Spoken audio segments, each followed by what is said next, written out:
Hello everyone, स्वागत है आप सभी का आपके अपने चैनल लेट्स स्टडी पर। होपफुली आप सभी अच्छे होंगे।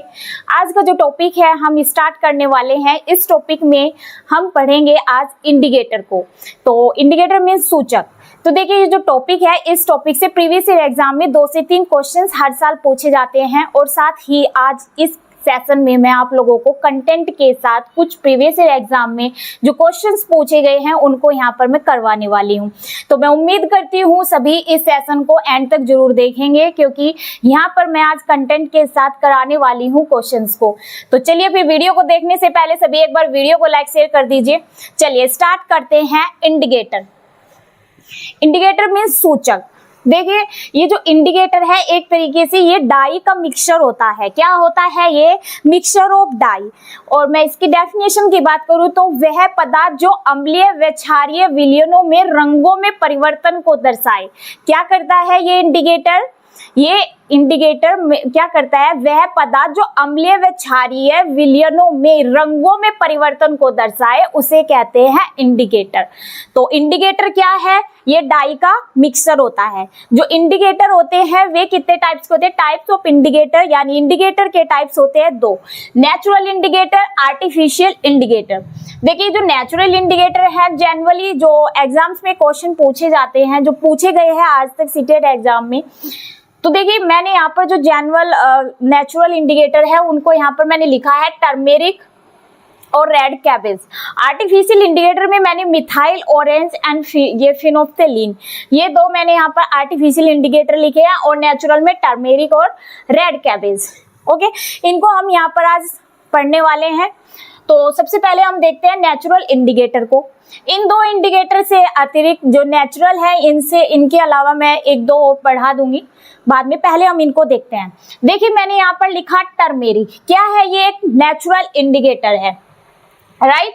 और देखिए जो टर्मेरिक के सामने जो टर्मेरिक है इसका कलर आप लोगों ने देखा है, यानी टर्मेरिक मीन्स हल्दी। देखिए जो हल्दी का कलर है वो कैसा होता है? येलो कलर में, यानी पीले कलर की होती है हल्दी। और रेड कैबेज से पता लग रहा है ये लाल रंग की होती है, तो रेड। अगर देखिए इन कलर की न्यूट्रल फॉर्म यानी उदासीन अवस्था। अगर देखिए इन डाई में ये जो मैंने यहाँ पर इंडिकेटर लिखे हैं, अगर हम इनके उदासीन अवस्था यानी न्यूट्रल फॉर्म की बात करें तो ये जो इनकी हम नेचुरली देखते हैं इन इंडिकेटर का जो कलर देखते हैं वो एक तरीके से इनकी न्यूट्रल फॉर्म होती है। कौन सी फॉर्म होती है? न्यूट्रल फॉर्म होती है। जैसे रेड कैबेज कैसे होता है? रेड कलर का यानी लाल रंग का होता है, और ये टर्मेरिक है येलो कलर की होती है। तो ये क्या है? इनकी न्यूट्रल फॉर्म है। कई बार क्वेश्चन में न्यूट्रल फॉर्म भी पूछ लेते हैं कि भाई न्यूट्रल फॉर्म इनकी ये होती है। तो अभी यहाँ पर देखिए मैंने इसकी डेफिनेशन में बात की थी, वह पदार्थ जो अम्लीय व क्षारीय विलयनों में रंगों में परिवर्तन को दर्शाए। तो यहाँ पे जो सॉल्यूशन की बात हो रही है अम्लीय व क्षारीय, तो इन्हीं में हम इन इंडिकेटर के कलर को यहाँ पर देखने वाले हैं। इन कलर को लेकर ही एग्जाम में क्वेश्चन पूछे जाते हैं। तो पहले हम इनको देखते हैं, फिर देखते हैं कि क्वेश्चन कैसे पूछे जाते हैं। तो चलिए देखिए, पहले यहाँ पर मैंने लिखा जो टर्मेरिक के लिए एसिडिक सॉल्यूशन है, यानी अगर टर्मेरिक को यानी हल्दी को पूछा जाता है, हल्दी का एसिडिक सॉल्यूशन पूछा जाए यानी अम्लीय इसका सॉल्यूशन पूछा जाए यानी विलयन सॉल्यूशन यानी विलयन, यहाँ पे इसका अम्लीय विलयन पूछा जाए या क्षारीय विलयन पूछा जाए, तो अगर हल्दी में उसका अम्लीय विलयन पूछा जा रहा है तब अम्लीय विलयन में हल्दी का कलर कैसा होता है? येलो। अगर बेसिक सॉल्यूशन में पूछा जाए यानी क्षारीय विलयन में पूछा जाए तो हल्दी का रंग कैसा होता है? लाल रंग का यानी रेड कलर का होता है। रेड कैबेज में भी ऐसे, अगर रेड कैबेज के लिए पूछा जाए कि ये जो ये लाल गोभी होती है, बंद गोभी होती है, इसका एसिडिक सॉल्यूशन में कलर कैसा होता है? रेड कलर का होता है। बेसिक सॉल्यूशन में इसका कलर कैसा होता है? ग्रीन कलर का होता है। तो ये हमने यहाँ पर नेचुरल इंडिकेटर देखे। अब यहाँ पर हम देखने वाले हैं आर्टिफिशियल इंडिकेटर।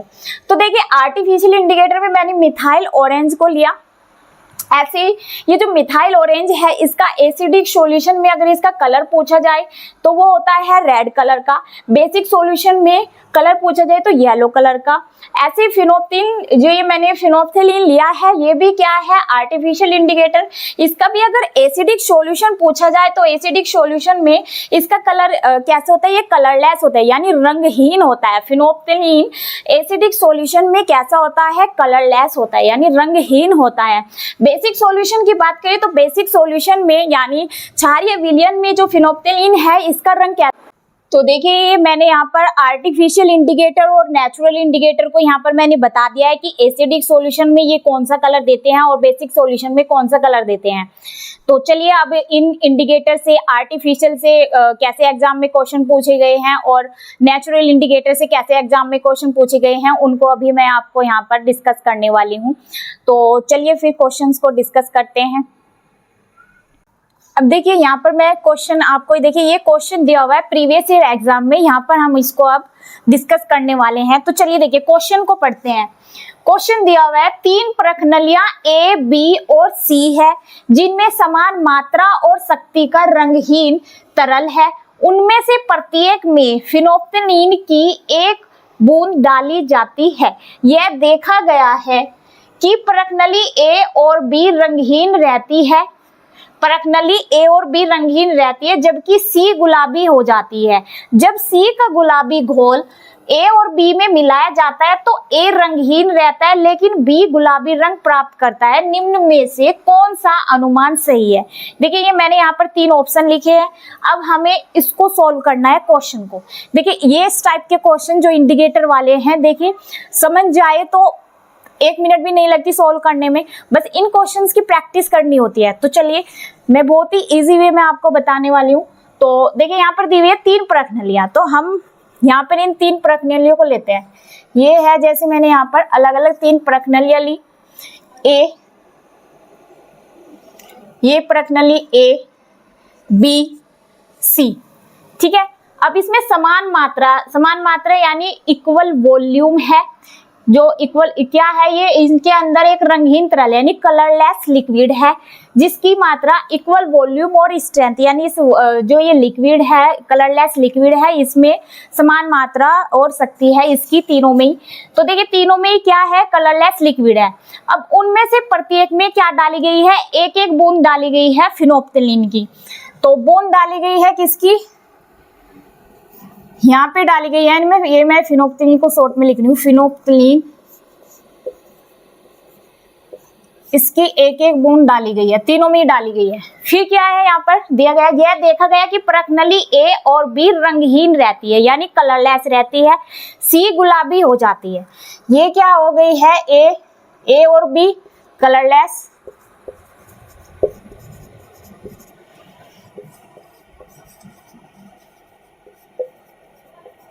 जो ये है C वाली क्या हो गई है, ये गुलाबी रंग की यानी पिंक कलर की हो गई है, राइट।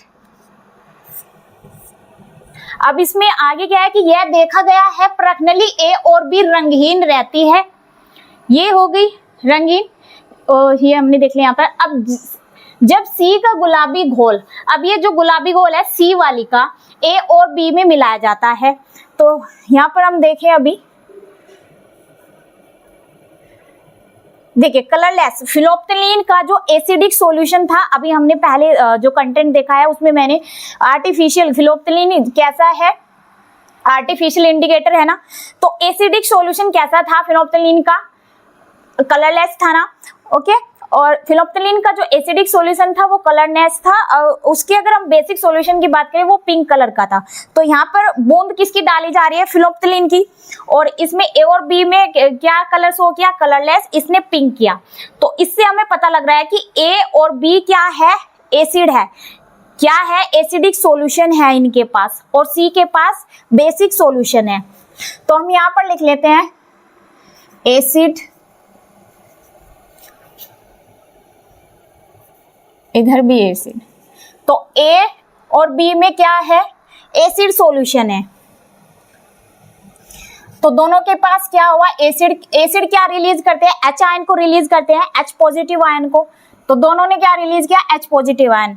और जो ये बेसिक सॉल्यूशन है यानी पिंक, इसका जो बेसिक विलियन, ये जो बेसिक सॉल्यूशन आया किसका है, पिंक कलर देने पर आता है। इसमें जो फिनोप्थिलीन है अगर पिंक कलर आया तो इसका मतलब क्या है, इसमें बेसिक सॉल्यूशन है। और बेसिक सॉल्यूशन यानी जो बेस होते हैं वे क्या रिलीज करते हैं, OH ion, negative OH ion को रिलीज करते हैं। अब यहाँ पर दिया हुआ है A और B में मिलाया जाता है गुलाबी घोल तो A रंगीन रहता है। जो A है ये कलरलेस रहेगा। A क्या है, कलरलेस, राइट। और B क्या हो गया है, पिंक हो गया है। अब देखिए ये पिंक क्यों हुआ है और ये क्यों नहीं हुआ है, ये हमें देखना है। और हमारे ऑप्शन को देखिए, पहले हम अपने ऑप्शन को देखते हैं। प्रबल अम्ल यानी स्ट्रॉन्ग एसिड, प्रबल क्षार यानी स्ट्रॉन्ग बेस, दुर्बल अम्ल यानी क्या है, यहाँ पर ये वीक एसिड है। यहाँ पर दिया हुआ है ये ऑप्शन है। अब इन्हीं से हमें ये देखते हुए सोल्व करना है। तो हमने यहाँ पर देखा कलरलेस और पिंक हो गया है। तो अभी यहाँ पर देखना है कि दुर्बल अम्ल कौन सा है, प्रबल क्षार कौन सा है, प्रबल अम्ल कौन सा है, राइट। तो देखिए यहाँ पर इसका तो फाइनल है, ये हमें देखना है इनसे। तो इससे देखिए ये क्या हो गया है, तीनों में देखिए, इनमें दो में देखिए कलरलेस है। और फिनोप्थिलीन डालने, जो फिनोप्थिलीन डाला गया इसमें क्या था, ये कलरलेस लिक्विड दिया हुआ है ना यहाँ पे। फिर यहाँ पर एक एक बूंद डाली गई फिनोप्थिलीन की, तो इनका कलर हो गया है दो का कलरलेस, इसका हो गया पिंक। अब देखिए इनके पास, तीनों के पास ही एक तरीके से क्या है, इसमें जो वो कलरलेस लिक्विड है वो एसिड था इन तीनों में ही। और ये पिंक कलर क्यों हो गया है, क्योंकि देखिए इसके पास, इसमें भी इन्होंने इसमें एसिड में भी जब इन्होंने क्या डाला कि जैसे सॉल्यूशन ये बूंद डाली पिंक कलर यानी फिनोप्थिलीन की एक बूंद डाली, तो ये इसके पास जो ये एसिड फॉर्म है, ये इसके पास कैसा एसिड है, वीक, इसके पास है वीक एसिड। कैसा एसिड था, वीक एसिड था। तो इस वजह से ये वीक क्या बन गया है यहाँ पर एसिड फॉर्म में। तो यहाँ पर ये एक तरीके से देखिए, तीनों में मैंने क्या बताया कि एसिड फॉर्म है, राइट। और इसमें दोनों ने, तो ये दोनों तो रही फिनोप्थिलीन के डालने से कलरलेस। ये जो तीसरे वाला सी वाला है ये पिंक कलर शो कर दिया। यानी इससे हमें क्या पता लग रहा है, इसके पास जो ये पिंक कलर आया है, तीनों ही थे एसिड लेकिन पिंक कलर आया है क्योंकि OH आयन यहाँ पर स्लाइटली बनना शुरू हो गया है। यानी यहाँ पर भी एसिड ही था, लेकिन जैसे यहाँ पर ये फिनोप्थिलीन डाला गया है, ये स्टार्टिंग यानी इनिशियल यानी स्लाइटली इंक्रीज है। तो देखिए जैसे पीएच को तो सभी ने पीएच का मान तो सभी ने देखा है कि पीएच की स्केल 14 तक होती है। अब 7 होती है न्यूट्रल फॉर्म पीएच की, और 7 से नीचे डाउन जाते हैं, जितना डाउन हम जाएंगे उतना क्या होगा, स्ट्रॉन्ग एसिड होगा। जैसे ही 7 से ऊपर बढ़ते हैं 14 तक, तो हमारा क्या हो जाता है, बेसिक, वहां पे जो पीएच है वो बेस फॉर्म ले लेता है।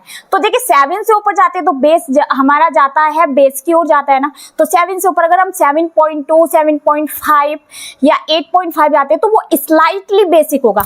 तो यहाँ पर भी वही है कि एसिड इसके अंदर भी प्रेजेंट था। जैसे ही एक बूंद डाली तो यहाँ पर जो H आयन थे वे किसमें चेंज हो गए हैं, OH आयन में चेंज हो गए हैं।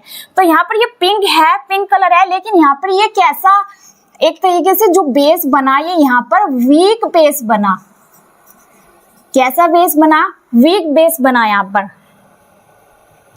ठीक है, क्योंकि ये स्टार्टिंग फॉर्म है एक तरीके से बेस की।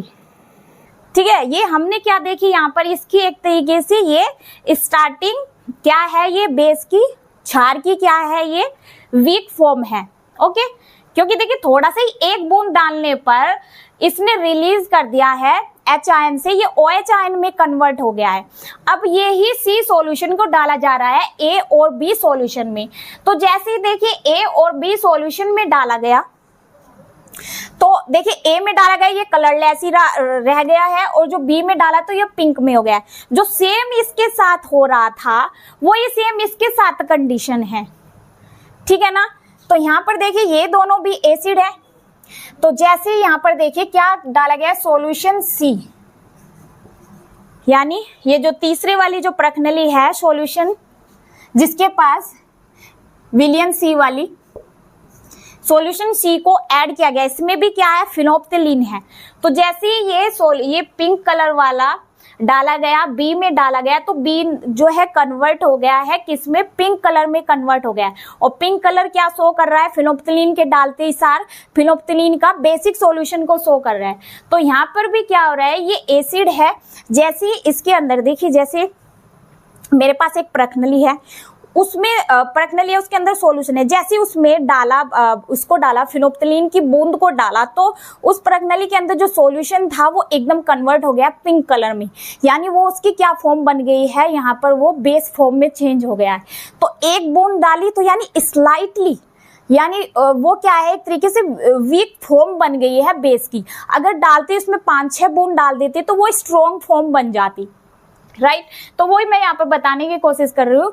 अब यहाँ पर ये तो पिंक कलर एकदम आ गया है, अब यहाँ पर डालने पे तीनों में डाली थी, तो यहाँ पर इन दो ने, ये दो तो रही कलरलेस ही, और ये हो गया इसमें चेंज हो गया है पिंक कलर में। अब ये ही सी वाला इनमें फिर से डाला जा रहा है इसमें, ठीक है। तो अब देखिए यहाँ पर जो ए में डाला तो ये कलरलेस रहा, तो इससे पता लग रहा है कि ये कैसा है हमारा, ये है स्ट्रॉन्ग एसिड। क्या है ये, स्ट्रॉन्ग एसिड है, यानी परबल अम्ल है। और इसमें डाला तो ये हमारा क्या हुआ, वीक एसिड हुआ, क्योंकि इसमें सॉल्यूशन डाला तो देखिए H आयन है इसमें, जैसे ही वो एक बूंद वाला सॉल्यूशन इसके अंदर डाला तो ये भी चेंज हो गया है ये एसिडी। जैसे ही उसमें डाला ये पिंक, ये थर्ड वाली सी कलर की इसमें डाली तो क्या शो किया इसने शो किया पिंक कलर शो किया, लेकिन कैसा, वीक एसिड वाला। ये कैसा एसिड हुआ, वीक एसिड हुआ, ठीक है। तो इनके पास हाईली एसिडिक थे, इसके पास भी डाला तो ये कैसा बना, एक बूंद डालते सार, क्योंकि उसमें एक बूंद थी फिनोप्थलीन की, ठीक है। तो अब इसके अकॉर्डिंग देखिए हमारा ए पे, ए क्या हो रहा है, स्ट्रॉन्ग एसिड है, ये नहीं हुआ है, इसको एलिमिनेट कर दीजिए, ये भी नहीं है, हमारा सी मैच हो रहा है इसमें। ए के लिए स्ट्रॉन्ग एन यानी परबल अम्ल, स्ट्रॉन्ग एसिड को परबल अम्ल कहते हैं। बी के लिए यहाँ पर वीक एसिड है तो वही दुर्बल अम्ल को कहते हैं वीक एसिड। सी के लिए दुर्बल क्षार यानी वीक बेस। तो हमारा इसका करेक्ट ऑप्शन है ऑप्शन सी। आप चाहे तो एक स्क्रीनशॉट ले सकते हैं। तो मैं उम्मीद करती हूँ ये क्वेश्चन सभी को समझ में आया होगा। चलिए अब इसका नेक्स्ट क्वेश्चन देखते हैं। ये यहाँ पर मैंने सेकंड क्वेश्चन लिया है।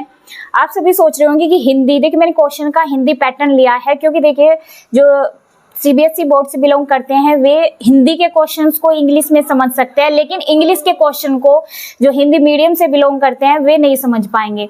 तो देखिए थोड़ा सा कोऑपरेट कीजिए, पैटर्न मैंने हिंदी का रखा है क्वेश्चंस का, ठीक है। तो यहाँ पर देखिए मैंने ये लिया है क्वेश्चन सेकंड। तो क्वेश्चन सेकंड में देखिए क्या पूछा गया है, 3 प्रखनलियां ए, बी और सी है जिनमें फिनोप्थलीन का विलयन है। ए में तनु HCl अम्ल, यानी यहाँ पर क्या है ये, यहाँ पे जो डाला गया है प्रखनली ए में डाला गया है तनु HCl अम्ल डाला गया। कितनी बूंदे डाली गई, 2-3 बूंदे। प्रखनली बी में सोडियम हाइड्रोक्साइड का विलयन और सी में आसुत जल डालने पर यदि आप तुरंत प्रखनली का रंग देखते हैं प्रत्येक टेस्ट ट्यूब में आप समाधान पाएंगे। तो देखिए जो ये सी में आसुत जल है, आसुत जल मीन्स डिस्टिल वाटर की बात हो रही है यहाँ पर, ठीक है। तो ये डिस्टिल वाटर है यहाँ पर, ये हो गया है। अब ये 3 प्रखनलियां है, फिर से हम यहाँ पर 3 प्रखनलियां बनाते हैं, ठीक है। तो देखिए यहाँ पर प्रखनली ए, प्रखनली बी और प्रखनली सी। प्रखनली में टेस्ट ट्यूब की बात हो रही है, test tube A, test tube B, test tube C ली मैंने यहाँ पर, ठीक है। ए और बी सी ले लिया। अब इन तीनों में विलयन डाला गया फिनोप्थलीन का। किसका विलयन डाला गया है, इनमें फिनोप्थलीन का विलयन डाला गया है, ये डाल दिया, समझिए यहाँ पर डल गया है इनमें फिनोप्थलीन का विलयन। ए में तनु HCl अम्ल की, तो इसके अंदर क्या है, तनु HCl की 2-3 बूंदे डाली गई। क्या डाली गई इसमें, तनु HCl एसिड की 2-3 बूंदे डाली गई, ठीक है। नेक्स्ट देखिए जो प्रखनली बी है इसमें सोडियम हाइड्रोक्साइड का विलयन मिलाया गया, सोडियम हाइड्रोक्साइड का इसमें विलयन मिलाया गया। अब इसमें प्रखनली सी में आसुत जल डाला गया यानी डिस्टिल वाटर। क्या डाला गया इसमें, डिस्टिल वाटर डाला गया,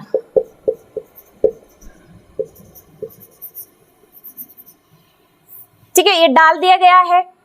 अब देखिए ये जो विलयन क्या था इनमें तीनों प्रश्नली में, फिनोप्थलीन का विलयन था। तो प्रश्नली ए में HCl को डाला गया। तो देखिए इसमें जो विलयन है फिनोप्थलीन का है। अब फिनोप्थलीन के साथ इसका एसिडिक सॉल्यूशन क्या था, फिनोप्थलीन का कलरलेस था। और इसमें कौन सा एसिड डाला गया है, HCl डाला गया है। तो अब इस फिनोप्थलीन विलयन में जैसे ही एसिड डाला गया तो ये कैसा सॉल्यूशन हो गया है, ये सॉल्यूशन हो गया है कलरलेस। कैसा सॉल्यूशन हो गया है ये, कलरलेस। कलरलेस क्यों हुआ है, क्योंकि इसके साथ क्योंकि इस विलयन में, फिनोप्थलीन के विलयन में डाला गया है एसिड, तो एसिडिक फॉर्म बन गई है। और फिनोप्थलीन की अगर एसिडिक सॉल्यूशन की बात करें तो कैसा होता है, कलरलेस होता है। इसलिए ये प्रश्नली ए, ये जो प्रश्नली ए है ये कैसा कलर शो कर रही है, कलरलेस। ठीक है। अब इसमें क्या डाला गया, सोडियम हाइड्रोक्साइड डाला गया है। सोडियम हाइड्रोक्साइड क्या है, एक बेस है। और फिनोप्थलीन में अगर बेस को डाल दिया गया है तो यहाँ पर सॉल्यूशन कैसा हो गया है, बेसिक सॉल्यूशन हो गया है। और फिनोप्थलीन का बेसिक सॉल्यूशन कैसा होता है, पिंक कलर का होता है। तो ये कैसा होगा, पिंक कलर। ठीक है, पिंक यानी गुलाबी रंग का इसके अंदर सॉल्यूशन होगा। अब इसमें डाला गया डिस्टिल वाटर। देखिए ये मैंने नहीं बताया था, लेकिन यहाँ पर देखिएगा अगर आता है एग्जाम में, देखिए एग्जाम का ही ये प्रीवियस ईयर एग्जाम का ही क्वेश्चन है। डिस्टिल वाटर में, डिस्टिल वाटर डाला गया इसमें फिनोप्थलीन विलयन में। तो देखिए डिस्टिल वाटर डालने पर ये कलर देता है कलरलेस।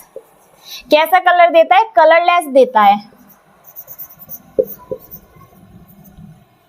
ठीक है। अब देखिए हमने इसका देख लिया है, अब ऑप्शन से मैच करते हैं। देखिए पहला प्रश्नली ए रंगीन है यानी कलरलेस है, बी में पिंक कलर गुलाबी, सी रंगीन है यानी कलरलेस है। पहले ही ऑप्शन मैच हो गया है। देखिए आप सपोज कीजिए आपको डिस्टिल वाटर का नहीं पता था, अगर फिनोप्थलीन के विलयन में डिस्टिल वाटर को डाल रहे हैं तो आपको नहीं पता, कलरलेस नहीं पता है, तो देखिए क्वेश्चन से एलिमिनेट करना सीखिए। एलिमिनेट कैसे करते हैं, तो यहाँ पर आप कंफ्यूज हो जाते हैं। तो दो में देखिए यहाँ पर मैच हो रहा है। अब इनमें देखिए क्या इनमें दूसरे नंबर पर कहीं पे रंगीन है, चलो ये दो हो गए। ए गुलाबी है तो ए का हमें कंफर्म है कलरलेस होता है, तो ये कट हो गया। अब इन दो में था, बी में गुलाबी, बी में रंगीन, और बी का भी हमें कंफर्म है पिंक कलर है। पता किसका नहीं था, डिस्टिल वाटर का। अब इससे देखिए ये दोनों कट हो गए हैं, क्योंकि बी में क्या है, गुलाबी है, और बचा ये तो रंगीन है। तो हमारा करेक्ट आंसर क्या होगा, ऑप्शन ए। देखिए अगर हमें दो ऑप्शन का भी पता होता है ना तो हम क्वेश्चन को आराम से सोल्व कर सकते हैं। तो चलिए अब तीसरा क्वेश्चन देखते हैं इसका। अब देखिए ये क्वेश्चन, इस क्वेश्चन में देखिए क्या पूछा गया है।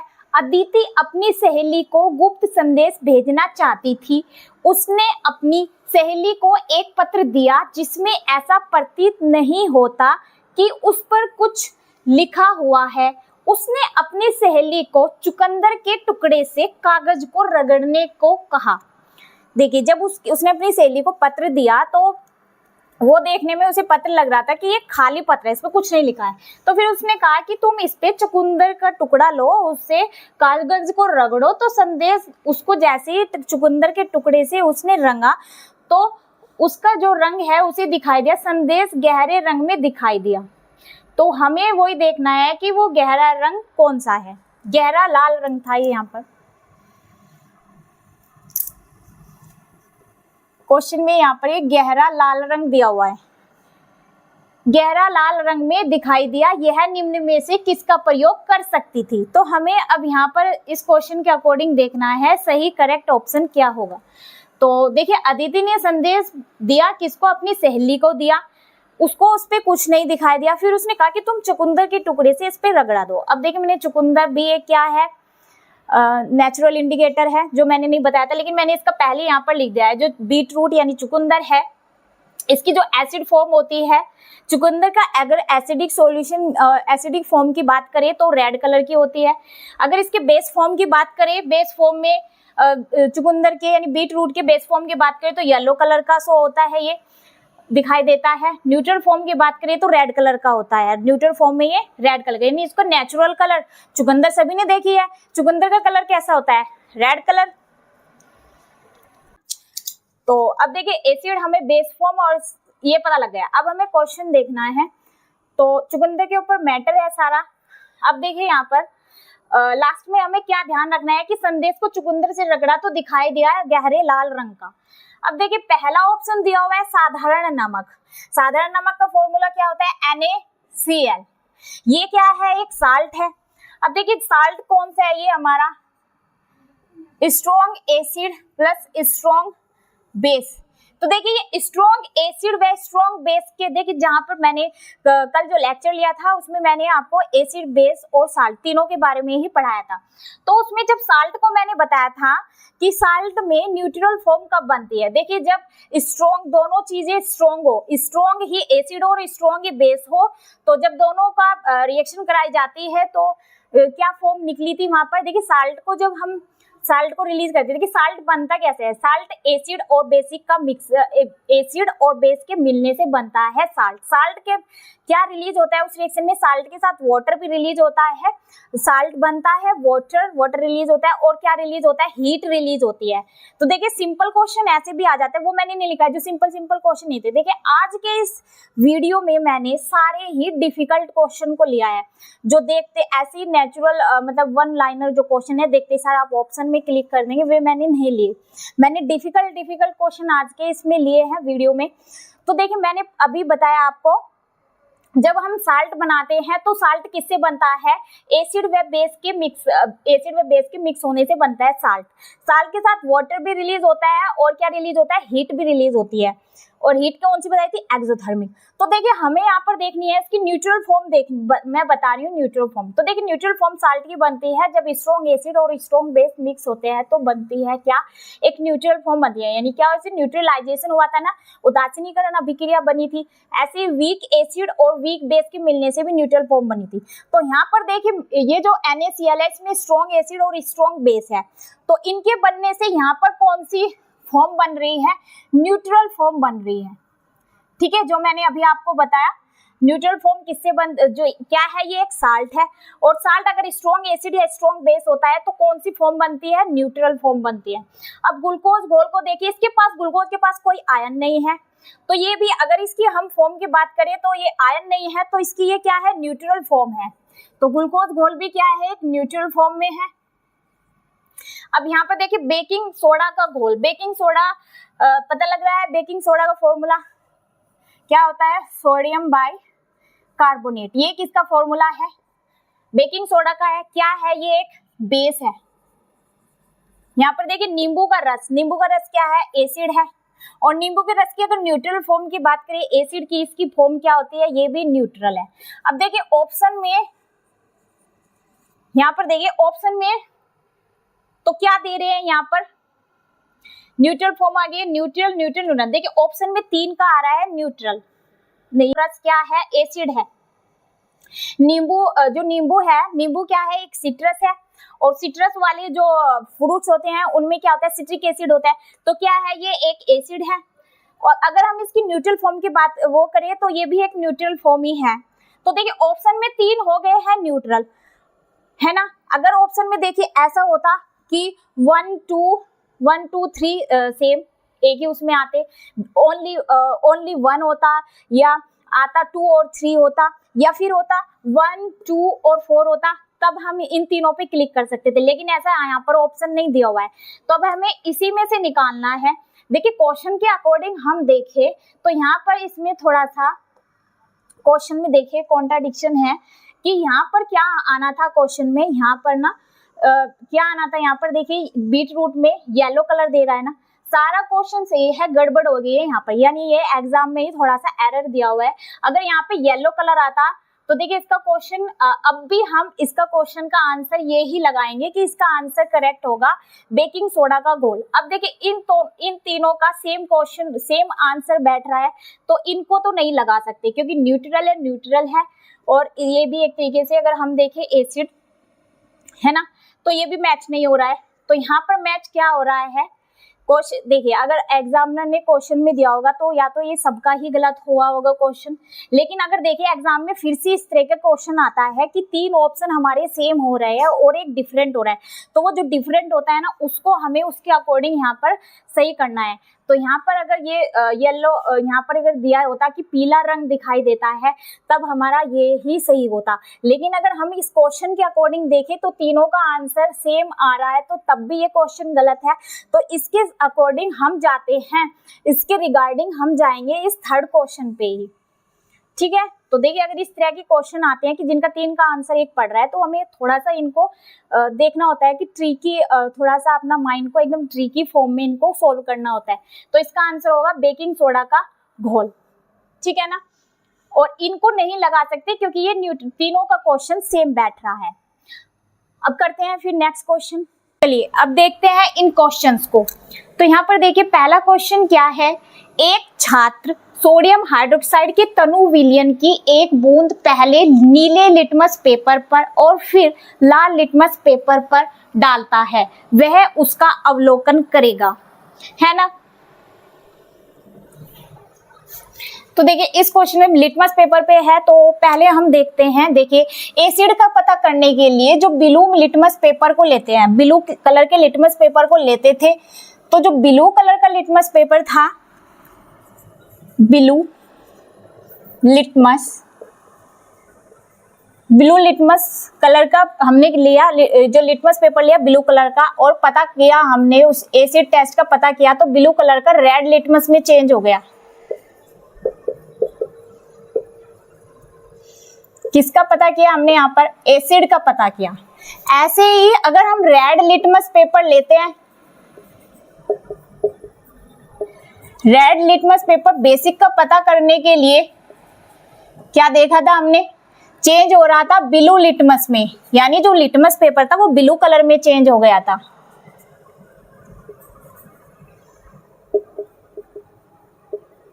ये मैंने लिखा, ठीक है। तो अभी एक बार वो देखिए, ब्लू, अगर हमने लिटमस पेपर लिया ब्लू कलर का, अगर वो ब्लू कलर का लिटमस पेपर चेंज हो जाता है रेड कलर के लिटमस पेपर में, तो उससे पता लगता है कि ये एसिड है। क्योंकि हमें क्या पता करना है, एसिड और बेस का पता करना है।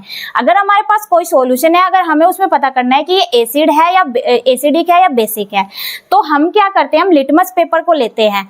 अगर हमने लिया ब्लू कलर का लिटमस पेपर, अगर वो दे रहा है ब्लू कलर का लिटमस पेपर, डालते ही सार सॉल्यूशन को रेड कलर का हो गया है वो लिटमस पेपर, तो समझिए वो हमारा सॉल्यूशन एसिड है, ठीक है। वो सॉल्यूशन हमारा कैसा है, एसिडिक है। अगर रेड लिटमस पेपर को हम लेते हैं और रेड लिटमस पेपर का सॉल्यूशन डालते ही सार कलर हो जाता है ब्लू कलर का, उससे पता लगता है कि हमारा जो सॉल्यूशन है वो कैसा है, बेसिक है, ठीक है।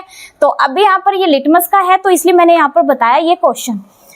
तो लिटमस के ऊपर ये क्वेश्चन है। तो देखिए यहाँ पर एक छात्र ने सोडियम हाइड्रोक्साइड के तनु विलयन की एक बूंद पहले डाली, किस पे डाली, नीले लिटमस पर डाली, इस पे डाली नीले लिटमस पर पेपर पर, फिर लाल लिटमस पेपर पर डालता है, तो उसका अवलोकन करना है हमें। देखिए इस क्वेश्चन में भी 3 ऑप्शन थे, मैंने नहीं लिखे, बस समझाने के लिए मैंने डायरेक्ट क्वेश्चन का आंसर लिख दिया। तो इसका आंसर देखिए क्वेश्चन के क्या है, नीले लिटमस पत्र में कोई परिवर्तन नहीं होता और लाल लिटमस पत्र नीला हो जाता है। अब देखिए इसका आंसर ये क्यों हुआ है, वो मैं अब यहाँ पर एक्सप्लेन करूंगी। तो नीले लिटमस पेपर पर देखिए, नीले लिटमस पेपर पर जब इसने ये सोडियम हाइड्रोक्साइड डाली, सोडियम हाइड्रोक्साइड की एक बूंद डाली, तो ये नीला लिटमस पेपर में कोई परिवर्तन नहीं हुआ, ये नीला ही क्या रहा, लिटमस पेपर रहा, ठीक है। क्यों रहा, क्योंकि ये जो हम विलयन डाल रहे हैं, ये डाल रहे हैं हम एक बेस का डाल रहे हैं, यानी सोडियम हाइड्रोक्साइड का हम सॉल्यूशन डाल रहे हैं इन लिटमस पेपर पर। अब देखिए बेसिक का पता करने के लिए, हमें बेस का पता करने के लिए पेपर हमारा लिटमस कैसा हो रहा था, ब्लू कलर का हो रहा था ना। तो यहाँ पर ब्लू पर जब हम डालेंगे, बेस को डालेंगे, तो क्या उस पर कोई इफेक्ट पड़ेगा, नहीं पड़ेगा ना। तो इससे पता लग रहा है कि नीले लिटमस पर अगर बेस सॉल्यूशन डाला गया सोडियम हाइड्रोक्साइड, तो इसमें कोई परिवर्तन नहीं हुआ। अगर लाल लिटमस पर डाल रहे हैं तो वो कैसा हो जाता है, नीला हो जाता है। इससे क्या पता लग रहा है, वही देखिए यहाँ पर, अगर देखिए लाल लिटमस पर डाल रहे हैं, तो यहाँ पर लाल लिटमस पर डाल रहे हैं ना, तो किस में चेंज हो रहा था, ब्लू में चेंज हो रहा था, ठीक है। अगर नीले लिटमस पेपर पे ही हम बेस को डालते हैं तो उसका कलर लिटमस पेपर का चेंज नहीं होता। अगर लाल लिटमस पेपर पर हम बेस सॉल्यूशन डाल रहे हैं तो उसका कलर चेंज हो जाता है। रेड किस में चेंज हो जाएगा, ये लाल रंग का चेंज हो जाता है नीले में। तो इसलिए इसका आंसर सही ये है। नेक्स्ट क्वेश्चन देखिए, नींबू के रस के साथ बेकिंग सोडा मिलाने से गैस एक्स के साथ, अब इस ऑप्शन में से हमें देखना है गैस देखनी है कौन सी, तो एक्स इसलिए रखा है, ये एक्स एक गैस का नाम है, इनमें से हमें मैच करना है। तो एक्स के साथ साथ बुलबुले बनते हैं। अब देखिए इसके पीछे भी लॉजिक है। नींबू का रस, नींबू के रस यानी जो सिट्रस है उनमें एसिड कैसे होता है, सिट्रिक एसिड होता है। साथ में यहाँ पर बेकिंग सोडा दिया हुआ है। बेकिंग सोडा का अभी मैंने फॉर्मूला लिखा था, क्या लिखा था, NaHCO3, ये लिखा था ना इससे पहले वाले क्वेश्चन में। तो ये क्या है, एक मेटल बाइकार्बोनेट है, यानी क्या है यहाँ पर, ये मेटल बाइकार्बोनेट। और ये क्या है, एक नींबू का रस एसिड है। अब देखिए मैंने कल का जो वीडियो, जिसने नहीं मेरा कल का वीडियो देखा है तो प्लीज कल का वीडियो मेरा देखिए, प्लेलिस्ट से आप वहां से चेक कर सकते हैं। मैंने अच्छे से प्रॉपर बताया है एसिड बेस साल्ट के बारे में, ठीक है। अब मैंने ये क्वेश्चन कल के लेक्चर से लिया है और ये लिटमस पेपर का भी कल से लिया है। ये दो क्वेश्चन कल के लेक्चर से है जो मैंने कल वीडियो में पढ़ाया था, ठीक है। तो वहां से मैंने ये दो क्वेश्चन लिए हैं, साथ ही साथ हमने कल के वीडियो को भी इसमें कवर कर लिया कि कैसे क्वेश्चन आते हैं। तो अब देखिए नींबू का रस क्या है, एसिड है। क्या हुआ, एसिड हुआ। अब देखिए एसिड की जब मैंने कल रिएक्शन लिखाई थी, जिसने नहीं देखा है कल का वीडियो प्लीज उस वीडियो को देखेगा और आपका ये जो भी डाउट है अगर क्वेश्चन से वो सॉल्व हो जाएगा। तो देखिए मेटल कार्बोनेट या मेटल बाइकार्बोनेट के रिएक्शन जब एसिड के साथ कराते थे तो क्या रिलीज होता था, साल्ट के साथ रिलीज होता था वाटर, और एक गैस भी रिलीज होती थी जो थी CO2 गैस रिलीज होती थी। जो मैंने बताया था कि अगर क्वेश्चन आता है डायरेक्ट ऐसे ही कि एसिड की अगर मेटल कार्बोनेट या मेटल बाइकार्बोनेट के साथ रिएक्शन कराते हैं तो गैस रिलीज होती है CO2। अब देखिए क्वेश्चन इस तरीके से आता है इस वाले टॉपिक से जो मैंने कल एसिड वाला कराया। तो देखिए नींबू का रस क्या हुआ, एक एसिड हुआ। बेकिंग सोडा का फॉर्मूला NaHCO3, ये क्या हुआ, सोडियम बाइकार्बोनेट। तो देखिए अगर मेटल कार्बोनेट या मेटल बाइकार्बोनेट की रिएक्शन एसिड के साथ कराते हैं तो कौन सी गैस रिलीज हो रही है, CO2। अब हमें देखना है ऑप्शन में क्या CO2 है। फर्स्ट है oxygen, second methane and third carbon dioxide, four है हाइड्रोजन। तो देखिए यहाँ पर हमें मिल गया है, तो इसका ऑप्शन ये थर्ड ऑप्शन सही है, कार्बन डाइऑक्साइड। तो देखिए ये हमने यहाँ पर सोल्व किया। तो वही यार एसिड की जब एक हमने मेटल बाइकार्बोनेट के साथ रिएक्शन की तो CO2 रिलीज हो रही थी, तो इसके अकॉर्डिंग यहाँ पर हमारा ऑप्शन कौन सा सही हुआ है, CO2 सही हुआ है। चलिए फिर आज की वीडियो में कुछ क्वेश्चंस को यहाँ पर सोल्व किया है। तो मैं उम्मीद करती हूँ ये क्वेश्चन सभी को समझ में आए होंगे। अच्छे से मैंने सभी क्वेश्चंस को एक्सप्लेन किया है। अगर फिर भी आपको इन क्वेश्चन से कोई डाउट है तो प्लीज मुझसे कमेंट बॉक्स में आप पूछ सकते हैं। वीडियो कैसा लगा ये भी आप कमेंट बॉक्स में लिखिएगा। चलिए फिर मिलते हैं नेक्स्ट वीडियो में। If you understood this video then please like, subscribe and share to my channel and thank you so much.